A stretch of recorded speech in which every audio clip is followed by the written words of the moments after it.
Halo, Assalamualaikum.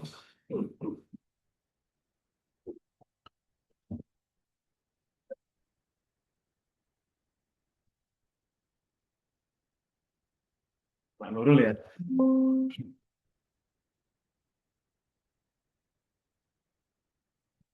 Bentar, Pak Nurul, tunggu. Saya absennya teman-teman dulu.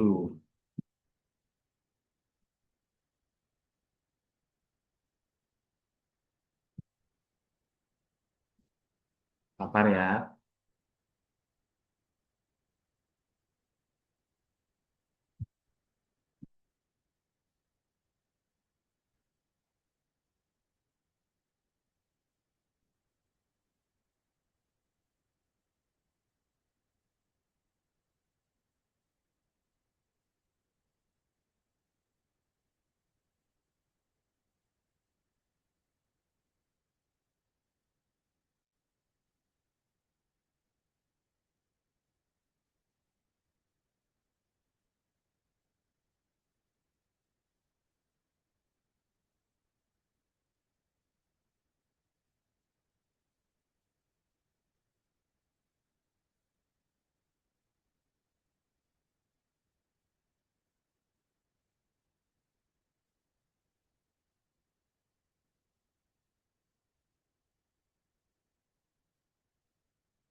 Ya, kita kemarin sudah ngomongkan macam-macam ya. Kita sudah ngomongkan sedikit ngomongkan SDGs ini 17 SDGs Sustainable Development Goals. Terus ngomongkan simulasi juga sedikit tentang iklim yang ada di daerah mana kemarin. Di daerah Sulawesi Utara tentang pemasangan talut. Nah, untuk mencegah tergerusnya bibir pantai di Miangas. Hari ini kita akan ngomong masalah yang lain ya. Kemarin kan masalah lingkungan, biodiversity, pentingnya apa lingkungan apa sustainability dalam menjaga lingkungan dalam pariwisata dan lain-lain. Ya, sekarang kita akan membahas berikutnya ya. Hmm, sebentar.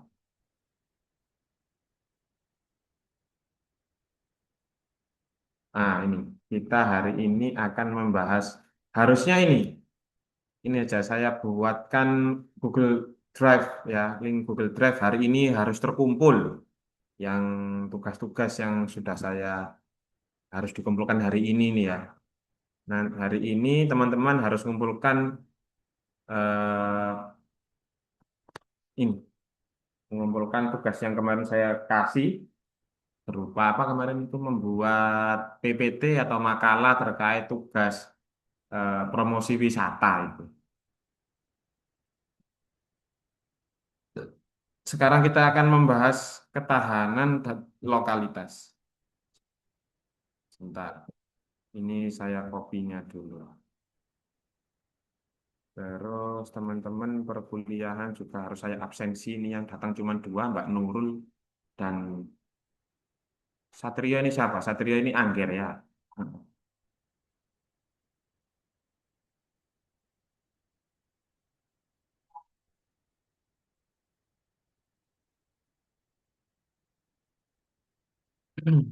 Saya itu nggak akan ngabsen kalau teman-teman ini semangat ya. Kalau semangat ini ya pasti nggak tak.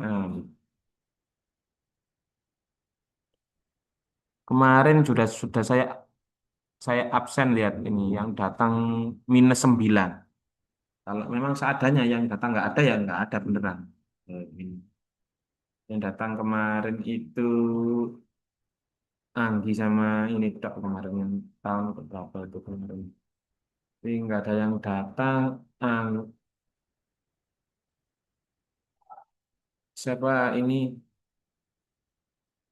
kemarin itu yang datang siapa? Yang kemarin datang? Jumat kah, Pak? Enggak, yang Kamis. Yang hari Kamis. Yang mata kuliah tourism. Datang semua ya. Yang 2 minggu yang lalu itu yang nggak ada yang datang. Akhirnya saya nggak absen. Kalau sekarang yang datang cuman dua, ya dua aja.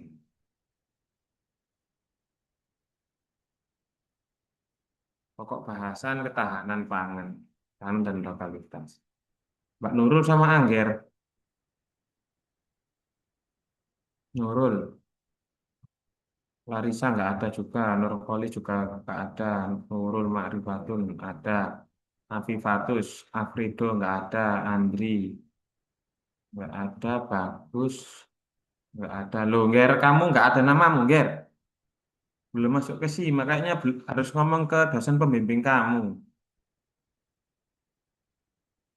Ini karena belum kedetek kamu ini, kayaknya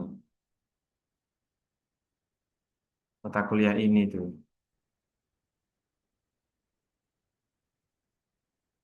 Iya, cuman belum sudah di-apply tapi belum ini, belum kamu belum divalidasi. Ini Pak Iqbal apa Pak Iqbal ya, pembimbingmu itu ya? Bukan ya? Kan dong nggak ada yang namanya Nanggar. Oh nggak ada. Berarti yang lain kamu ini, yang lain, dosen lain. Pak, Bu, mohon di-approve saya karena nggak pernah absen. Gitu. Dosen walimu, dosen wali. Oke, untuk link saya kasih ya. Ini,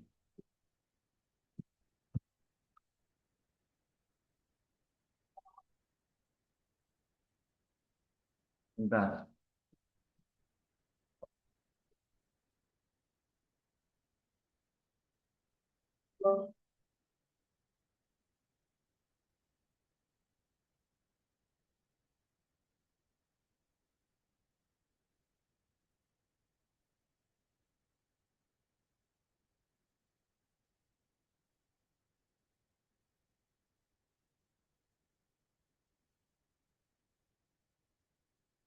Oke.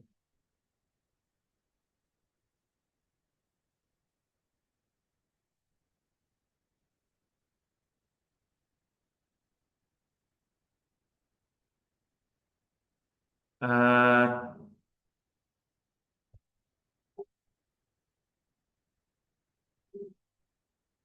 Tak kasih ke link chat ya.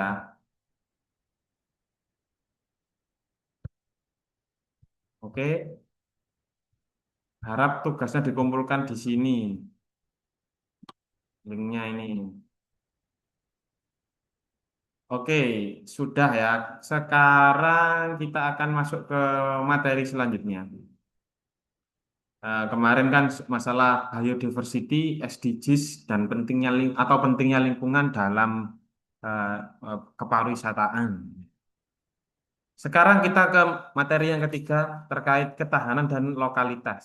Ketahanan dan lokalitas. Tujuan pembelajaran ada tiga saja, yakni apa apa memahami definisi konsep apa itu ketahanan dan lokalitas dalam kepariwisataan, ya, dan mengidentifikasi karakter-karakter ketahanan lokalitas bagi pariwisata Indonesia, dan terakhir menganalisis dan menerapkan dimensi ketahanan dan lokalitas dalam kepariwisataan, ya. Dan terakhir aplikasinya. Terus awalnya itu cuman konsep, terus karakter, cuman terus aplikasi gitu ya. Oke, kalau sustainability itu kan keberlangsungan ya. Kalau ketahanan itu resilience. Resilience dalam kepariwisataan itu macam-macam sebenarnya ya. Jadi eh, ternyata pariwisata itu kalau kita lihat itu bukan nilai ekonomi saja ya. Sebenarnya bukan. Karena pariwisata ini memiliki unsur multidimensi. eh, punya ciri khas yang mencerminkan ideologi bahkan di sini ya, politik, ekonomi, sosial budaya, bahkan aspek pertahanan dan keamanan. Hmm. Nah, ini ini beberapa tantangan ya dalam ketahanan aspek ketahanan dalam aspek ideologi.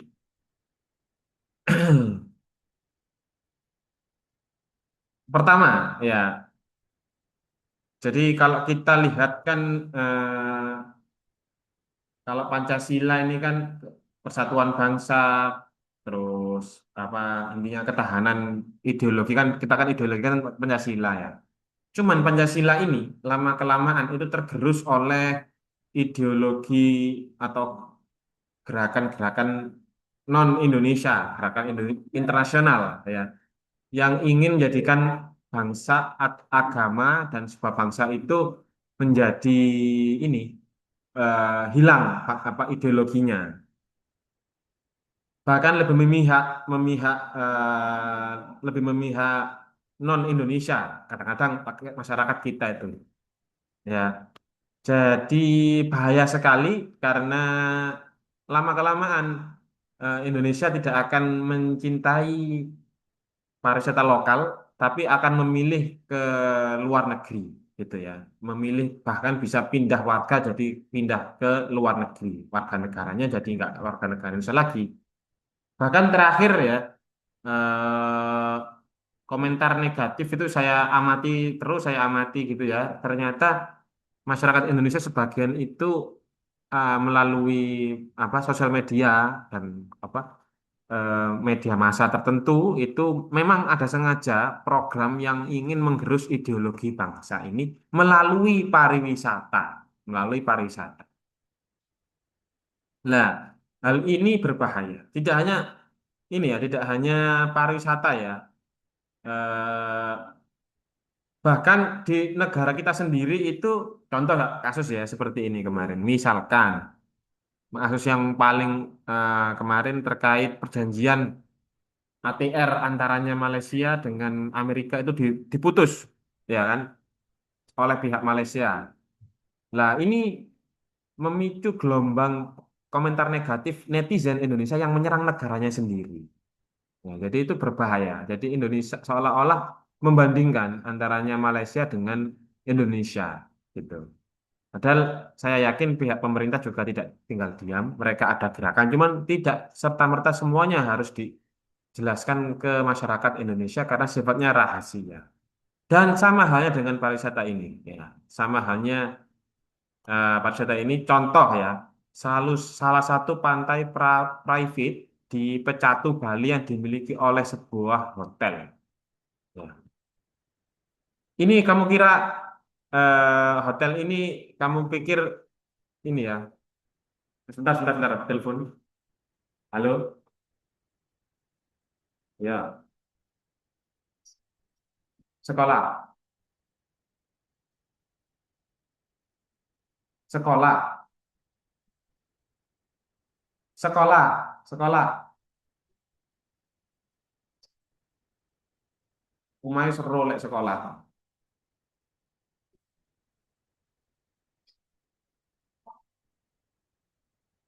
Halo, sebagian pulau itu dijual oleh pemerintah Indonesia seharga 60 M ya, per pulau itu 60 M. Nah, ini berbahaya lagi karena lama-kelamaan budaya Bali yang kita andalkan itu lama-lama di Bali ya, terutama ya di Bali yang jadi internasional ya, yang bisa menarik minat turis asing ke kita dan mengerti budaya kita, lama-lama di Bali itu ada private beach, ada pulau-pulau yang kecil itu dijual 60 M-an gitu ya. 60 M oleh pemerintah kita. Lah ini berbahaya karena apa? Lama-kelamaan juga budaya mereka akan menggerogoti budaya kita kalau tanpa ada filter yang baik, ada resilience, ketahanan ideologi yang baik oleh bangsa kita. Ya, jadi tentunya hal ini menjadi nanti sama ya kayak gini nih kita eh, tugas kamu juga sama, kasih masalah dulu, kasih apa kekurangan dulu, ancaman. apa gitu ya. Harus dianalisis sedetail mungkin sebelum presentasi besok.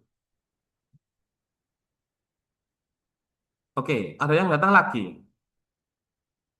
Siapa ini? Bagus sama Anggi. Bagus sama Anggi. Bentar. Bagus sama Anggi ya. Aduh, salah.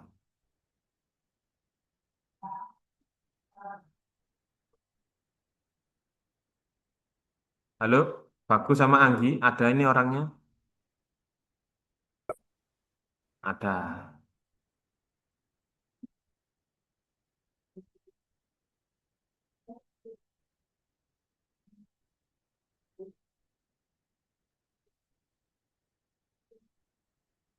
Wait ya.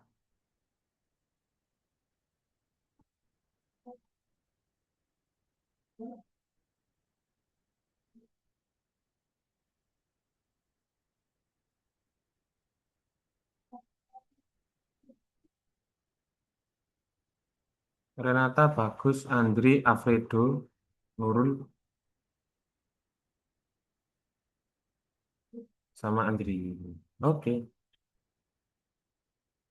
Lanjut. Ini sekedar ini ya, pembukaan. Contoh ya, resilience karakter apa bidang ideologi. Yang ketiga, yang kedua aspek politik. Jadi kalau tadi itu ideologi bangsa adalah Pancasila. Sekarang kalau politik ini ada bagaimana Pak resilience dalam pariwisata. Jadi konsep dasar politik itu kan ada lima ya. Yang pertama, usaha yang ditempuh warga untuk membicarakan dan mewujudkan kebaikan bersama ya. Pertama itu untuk memang punya hak ini ya untuk berbicara, bermusyawarah untuk kebaikan bersama. Yang kedua, ketahanan politik yang kedua, seluruh hal yang berhubungan dengan penyelenggaraan negara dalam pemerintahan. Pokoknya segala hal yang berhubungan dengan pemerintah dan negara itu namanya aspek politik. Dan itu semua masyarakat warga negara kita itu berhak. Yang ketiga, segala kegiatan yang diarahkan untuk mencari dan mempertahankan kekuasaan dalam masyarakat. Dan keempat, perumusan dan pelaksanaan kebijakan umum. Ya, jadi kita berhak untuk dilibatkan dalam penyusunan kebijakan secara umum. Yang kelima, adanya konflik dalam rangka mencari dan atau mempertahankan sumber-sumber yang dianggap penting. Nah, itu. Jadi begini. Jadi poin yang pertama, ketiga, dan kelima ya terkait ini usaha yang ditempuh warga untuk membicarakan ini. Halo, masuk masuk Larisa, Larisa tok yang masuk ini. Temanmu online loh, Larisa. Loh, online. Nah, enggak. Saya offline tiap hari, Mbak Larisa. Teman-temanmu ini kayaknya terlalu sibuk mereka orang-orang penting. Iya. Nah, jeneng yo kol. Ya gak mikir engko lek di absen jenenge kol iki sapa. Oh, gak mikir lah, Pak. Kolis ya. Iki. Kolis iki. Ya, kol. Oke. Pertama, kedua, dan ketiga. Jadi pemanfaatan masyarakat untuk mempertahankan kekuasaan itu sangat penting. Ini. Tadi ini Mbak Larisa kita ngomongkan ketahanan resilience dalam pariwisata itu seperti apa. Jadi kalau masyarakat tidak dilibatkan dalam proses pembangunan pariwisata, tentu pariwisata itu akan menjadi lemah. Kemarin sudah kita bahas, pasti ada banyak protes gitu ya. Kalau top down pasti protes. Kalau apa dari pemerintah terus ke masyarakat atau organisasi tertentu terus ke masyarakat pasti akan chaos. Tapi kalau bottom up, masyarakat yang mengusulkan eh, terus diusulkan ke pemerintah dan ini biasanya lebih aman. Dan ini terbukti banyak sekali sekarang ya. Kalau dulu-dulu saya nggak paham. Kalau sekarang itu banyak sekali kementerian-kementerian yang membuka proposal-proposal hibah-hibah gitu ya, bantuan-bantuan. kepada masyarakat agar dananya itu turun. Tujuannya apa? Membangun daerahnya masing-masing. Tidak hanya aspek bidang-bidang tertentu, seluruh kementerian, pertanian, pariwisataan, pendidikan, apa sastra, bahkan sastra budaya kemarin itu sering sekali banyak yang digelontorkan oleh pemerintah, tapi lewatnya bottom up, yang mengusulkan masyarakat nanti diseleksi sama mereka, diseleksi. Gitu. Ada yang apresiasi, yang sering menanam pohon gitu, dapat apresiasi berupa anugerah Nobel apa Kalpataru, ada jumlah uangnya juga begitu, macam-macam. Nah, itu contoh politik. Jadi kebijakan-kebijakan pembangunan itu tidak melulu eh, untuk membeli mobil sama apa membeli ini apa merombak gedung bupati ya tidak. Tapi digunakan untuk kemaslahatan masyarakat di daerahnya masing-masing. Jadi kebijakan itu kalau nggak di-share ke masyarakat dan masyarakat tidak dilabatkan untuk alokasi dana pembangunan itu, ya jelas protes kayak di Kalimantan sekarang kan protes itu ya. Itu karena masyarakat tidak dilibatkan. Tahu-tahu kok beli mobil beberapa M gitu ya sama perombakan gedung gitu ya. Gedung DPR apa gedung apa? Gubernur atau apa? Gedung apa? Gubernur ya. Nah, itu nggak dilibatkan akhirnya menuai protes padahal area-area tertentu itu potensi wisatanya tinggi, tapi akses jalannya yang sulit, misalkan. Nah, itu kok nggak diperhatikan. Nah, ini menjadi eh, tidak resilience daerahnya. Oke, lanjut. Itu aspek politik ya, resilient aspek politik. Ingat ada banyak eh, aspek apa pariwisata itu tidak hanya masalah ekonomi saja, tapi masalahnya banyak. Ideologi tadi pertama, terus politik. Terus sekarang aspek ekonomi, tahanan aspek resilience dalam aspek ekonomi. Ya sama ya. Hedon itu budaya Barat yang masuk di tengah-tengah revolusi industri sampai sekarang itu memiliki karakter yang sangat kuat. Ya, jadi kan kamu sering istilah eh, pasti slow living gitu ya. Itu kan para influence dia tuh melakukan gerakan, gerakan terus di post, gerakan di post, akhirnya menginfluence anak-anak muda untuk hidupnya itu agak slow dulu. Karena apa? Gaya hidup di barat itu memang sangat cepat. Jadi pembangunan cepat, eh, tidak menikmati proses gitulah intinya. Kalau ini, tentunya hal ini menjadikan anak muda kayak Mbak Larissa dan teman-teman ini bagus, Mbak Nurul apa Holis dan lain-lain ini teman-temannya ini tidak menikmati masa mudanya seolah-olah masa mudanya itu cuman sekedipan mata saja momen-momen berharga itu di masa muda itu kurang. Contoh misalkan Kartini kemarin, Hari Kartini, kamu memperingati Hari Kartini, Mas Bagus, Mbak Nurul, Mbak Larissa ini memperingati nggak? Diem aja kamu, ada apa tidak ini? Satrio ada Satrio? Satrio tidak ada, saya remove Satrio. Kalau nggak jawab berarti kan nggak hadir, gitu kan? Ya santai aja. Alfredo ada Alfredo? Halo? Nggak jawab?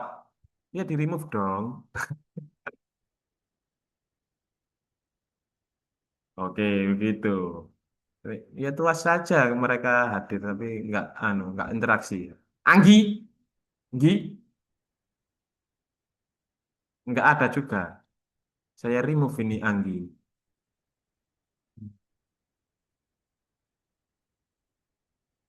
Holis hadir? Nggak hadir.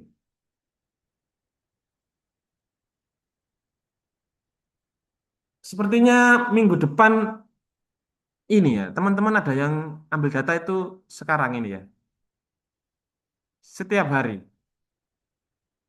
Kan 3 kali pertemuan aja, 4 kali pertemuan paling maksimal kan? Heeh. Berarti minggu depan kan sudah ini ya, sudah masuk kan? Harusnya sudah bisa ke kelas kan? Ini terakhir ya teman-teman ya. Minggu depan kalau nggak masuk lagi kayaknya nggak usah ikut 2 mata kuliahnya Pak Iklil dua-duanya. Nggak apa-apa lah Pak Iklil, nggak rugi kan? Yo, ya nggak apa-apa. Iya, saya harus tahu jadwal mereka asli gitu ya. Jangan-jangan saya nggak mudah percaya Mbak Larissa. Jangan-jangan mereka nggak di sekolah, di kamar tidur. Bisa jadi kan siapa tahu. Ya kalau apa ada buktinya ya nggak apa-apa.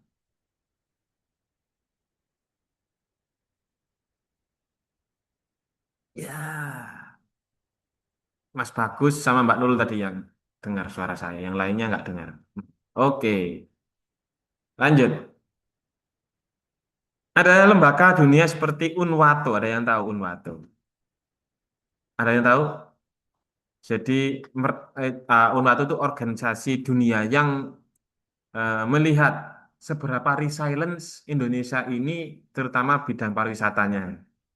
Ya, Indonesia memang ini ya, negara yang paling ketahanan pangannya, terutama yang pangan ini paling tinggi di antara Asia Tenggara.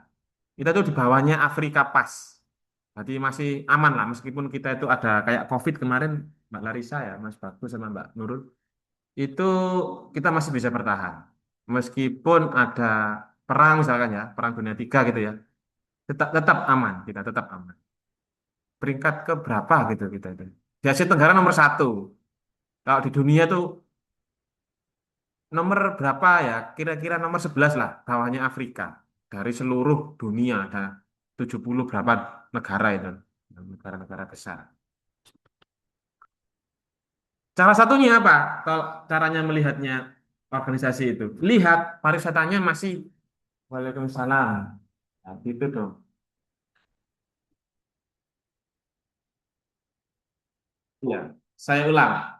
Eh, Salah satu tolak ukur UNWATO ini kan aspek tidak ketahanan itu kan tidak hanya ketahanan pangan ya, ekonominya juga lihat. Ekonominya misalkan dunia chaos perang gitu ya, ada. Waalaikumsalam. Ketinggalan kok, Pak. Iya.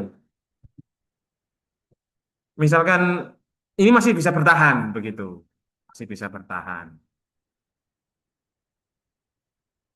Ada yang tahu ini teori trickle down effect? Kemarin kan Indonesia kan masuk beberapa negara, negara yang paling resilience ya, paling aman. Tahu nggak kamu trickle down effect dalam sektor ekonomi pariwisataan? Apa ada yang tahu? Trickle down effect ini yang menjadikan negara kita itu banyak dikunjungi masyarakat mancanegara. Mm-mm. Tapi kenapa kok tidak berbanding lurus dengan kesejahteraan masyarakat? Contoh pada tahun 1990 ya, Bali mengalami kenaikan jumlah kunjungan wisatawan tertinggi selama 1 dekade, 10 tahun, 1 juta 1 orang. Tapi masih masyarakat Bali masih ini, masih banyak yang B aja hidupnya, gitu, masih belum meningkat ekonominya. Atau akhirnya apa?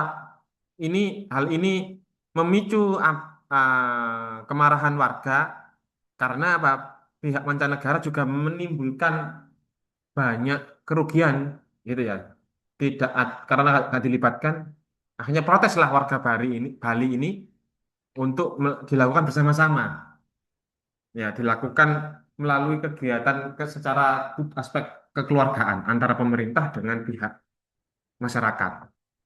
Nah, akhirnya keluarlah undang-undang ini menekankan semangat kebersamaan dan kekeluargaan melalui kegiatan ekonomi. Nah, ini awalnya tidak ada ini ya, tidak ini tidak ada ini, hanya pemerintah hanya menikmati saja, masyarakat tidak ada yang menikmati. Sekarang seluruh masyarakat ini memiliki ini dinikmati bersama. Semuanya itu seluruh masyarakat ada ada kesejahteraannya. Setiap lini aspek masyarakat juga dilibatkan. Ogoh-ogoh kemarin sukses. Tadi iklim pemerintah dengan warga sudah terbentuk baik gitu. Hmm. Ya penting sekali ini karena apa? Kalau Indonesia chaos, ekonominya tentunya pariwisata juga chaos. Makanya itu namanya teorinya itu tadi itu namanya apa? Trickle down effect. Ya, trickle down effect. Kalau Indonesia hancur, pariwisata juga seluruh anu juga hancur. Sekarang yang aspek sosial sebelum ke praktek resilience ketahanan di pariwisata kan ada 5 tadi ya ideologi, politik, terus ekonomi, sekarang sosial. Tantangan sosial itu dalam sosial apa? Itu gaya hidup konsumtif yang paling penting itu di masyarakat sosial itu tadi itu loh kan saya bilang slow living. Jadi kamu itu kalau sebenarnya eh, konsumtif padahal itu berbahaya bagi diri kamu sendiri. Jadi gaya hidup yang konsumtif itu berbahaya bagi kamu sendiri. Konsumtif itu bukan diartikan makan gitu tidak. Jadi contoh hanya kita pakaian. Pakaian itu kamu eh, masih bisa dipakai, tapi kamu beli lagi. Mau jalan-jalan, besoknya jalan-jalan gitu ya. Kamu beli lagi, kalau nggak baru itu nggak mau jalan. Nah, gaya-gaya hidup seperti ini berbahaya. Masih punya HP, masih bisa ini HP, tapi kamu mau ganti yang iPhone. Gitu. Nah, ini namanya gaya konsumtif. Kok bisa hubungannya itu konsumtif itu dengan pariwisata bagaimana? Kan harusnya bagus ya. Semakin kita konsumtif, semakin pariwisata itu meningkat kesejahteraannya. Ya kita bedah pelan-pelan. Berbagai upaya diwujudkan tujuan itu. Ah ini sih. Lah, hmm? Kamu kan sudah di sini. Belum. Ya, jangan masuk itu, Pak. Ini mau saya keluarkan semua. Maksudnya nanti biar ini loh. Remaining time-nya bisa Oh. berpanjang otomatis. Dipanggil ya nggak jawab. Oh iya, Di jalan saya kan. oh iya di jalan. Nggak habis di kelas. Larissa kan? Afifatus ya Larissa, Afifatus bagus ya. Iya aman. Ada sekali hari itu -9, -9. Soalnya nggak ada yang masuk. Jumlahnya kan 10. Yang masuk cuma satu. Heeh. Ada -9. Efeknya kamu gonta-ganti HP apa? Gonta-ganti pakaian apa? Ada, ada. Ini hubungan masalah sosial ya, aspek sosial. Ketika kamu ganti-ganti HP sama ganti-ganti baju, ganti-ganti mobil gitu. Apa? Gak ganti-ganti istri sih. Terus ganti-ganti masalah yang ini, yang dipakai itu loh. Atau makanannya itu yang mewah-mewah, stick apa namanya yang ini stick, topi stick gitu-gitu makananmu. Apa ini efeknya bagi sosial? Harusnya kan baik bagi pariwisata ya, harusnya ya. Tapi kenapa kok jelek? Nah, saya nanyain. Ketika temanmu ganti-ganti HP sama ganti-ganti sepatu gitu, apa dalam hatimu? Ada kesenjangan sosial, ada gap. Anak itu kok gitu sih. Bapak kayak dulu bapak nih haram nih. Ada yang seperti itu kadang-kadang itu hatinya itu. Ada prasangka tidak guyup antara satu temannya dengan teman yang lain. Ada masalah satu dengan masalah yang lain. Contoh ya, Surabaya kok begitu ya, mewah gitu ya. Kok Madura kok nggak diperhatikan ya? Madura kok gelap gulita ya? Akhirnya kan apa? Madura ingin buat negaranya sendiri. Tahu benderanya kayak gimana? Hijau putih sudah mereka udah buat bendera sendiri Madura itu. Meksiko Utara apa katanya dia itu. Meksiko, Meksiko gitulah. Akhirnya apa?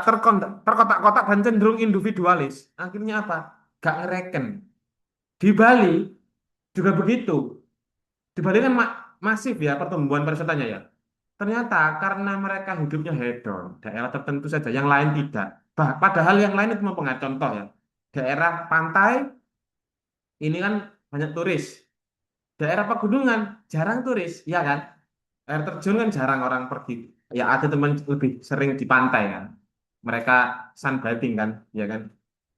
Padahal eh, gunung ini penting. Akhirnya apa? Tahun kemarin banjir. Tahun kemarin Bali dari bulan-bulan beberapa dekade kemarin baru kemarin banjir. Tahu kenapa? Saya punya teman pang, anak Vespa, anak pang itu. Itu bicara kalau mereka itu sudah terkotak-kotak. Mereka nggak mau. Saya ngurus wilayahku ini yang lain ini nggak tak urus. Gitu. Aliran sungai pasti terhambat. Pemerintah juga tidak adil dalam menyalurkan menyalurkan ininya, tidak apa perhatiannya. Akhirnya apa? Gunung jadi ini aliran di gunung akhirnya macet, akhirnya banjir. Semakin merugikan apa tidak Bali kemarin tahun kemarin? Rugi karena sosialnya kurang baik, budayanya kurang guyup. Ada gap di daerah pantai itu hedon gitu ya. Di daerah gunung kok gak diperhatikan gitu. Akhirnya kecemburuan sosial muncul. Nah, kalau di kita makanya sosial ini jauh lebih dahsyat dampaknya daripada apa ekonomi. Aspek ekonomi dari resilient ekonomi itu tuh mudah dihadapi, mudah karena tinggal menggelontorkan uang di bank gitu ya, sudah selesai. Kalau sosial, trust ini bertahun-tahun pemulihan. Saya yakin minggu tahun depan, kalau Bali masih individualis antar suku, ya, antar orangnya masih individualis, banjir lagi pasti, banjir lagi. Dan ini tiap tahun akan dampaknya rugi, dampaknya rugi. Ciri-cirinya apa lagi? Mereka semakin anarkis. Orang Bali semakin anarkis. Dulu tidak guyup gitu ya. Sekarang ada tawa sedikit marah-marah. Idul Fitri kemarin marah-marah. Ini ciri-ciri literasi berarti juga kurang. Aspek sosial, literasi di bidang sosial kurang di Bali, di daerah itu. Gitu. Mungkin kebanyakan ini main HP kayaknya. Ya, budaya Barat sudah masuk ke wilayah Bali. Sangat merugikan pariwisata di Bali. Rugi sekali tahun kemarin. Wisata hancur karena ya apalagi wong banjir. Siapa yang mau datang ke tempat bencana alam? Ya nggak ada. Ya kan turun tahun kemarin apa nilai apa defisit. Gara-gara apa? Tantangannya kurang nih. Nah, ya ini resilience. Kemarin kan SDGs. PPT-mu PPT-mu ingat ya, harus memuat aspek SDGs. Ada 17 aspek kemarin saya bilang di PPT-mu itu loh yang atau makalahmu itu loh. Salah satunya kan ada quality education, ada ketahanan lingkungan kemarin itu loh. Nah, ini ada sekarang kita fokus bedah ketahanan itu ada apa saja sih? Oh, ada banyak ternyata. Kalau hanya promosi PPT siapa yang bisa? Kita harus analisis mendalam. Biar misalkan nanti kamu jadi bos gitu ya. Saya pikir kamu nggak usah S2, S3 kayak Pak Iklim. Bisnis saja kamu. Heeh, bisnis saja ya. Habis S1 bisnis buat pariwisata. Di TikTok banyak kok. Ke Pantai Tiga Warna tahu? Tiga Warna, Malang. 7 orang per orang, pokoknya satu mobil 800.000 di TikTok. Cek, cek aja cek. Cek. Iya kan? Kamu pernah lewat di FYP-mu nggak? 800.000, area Mojosari. Area, pokoknya area Mojosari mau ke Malang, ke pantai, 800.000. Tapi ya transportnya aja, ke satu pantai aja. Itu tahu promonya siapa? Orang Malang. Maksudnya mahasiswa Malang. Tinggal nyetir selesai 800.000. Iya kan? Iya dong. Bati dong. Mm-mm. Kamu bisnis aja, jadi owner aja. Kamu kalau S3, jadi karyawan kamu nanti. Kayak Pak Igil yang jadi dosen. Dosen kan karyawan. Kamu kalau bisnis dari sekarang, 3 tahun jadi owner kamu. Owner travel. 3 tahun kamu kalau kuliah jadi karyawan kamu. Masa nggak betah kamu jadi bos? Nggak mau jadi bos, punya perusahaan sendiri gitu. CEO travel, apa jenenge misalkan, Bagus Tour and Travel. Biasanya kan begitu biasanya. Bisa enggak, Pak? Hah? Bisa. Mas sudah ada bagus. Nah, ya di bagus. Nemu lengkapmu lah. Enggak, ini semuanya tuh berinovasi. Sekarang kan global ya. Sekarang kan global. Persaingan di mana-mana. Semakin murah, semakin orang mau kan. Sama-sama ke pantai. 800 berapa gitu ya. Dengan 1.500.000 ke Mojokerto saja. Mau milih yang mana? Jelas ke 800 yang lebih murah.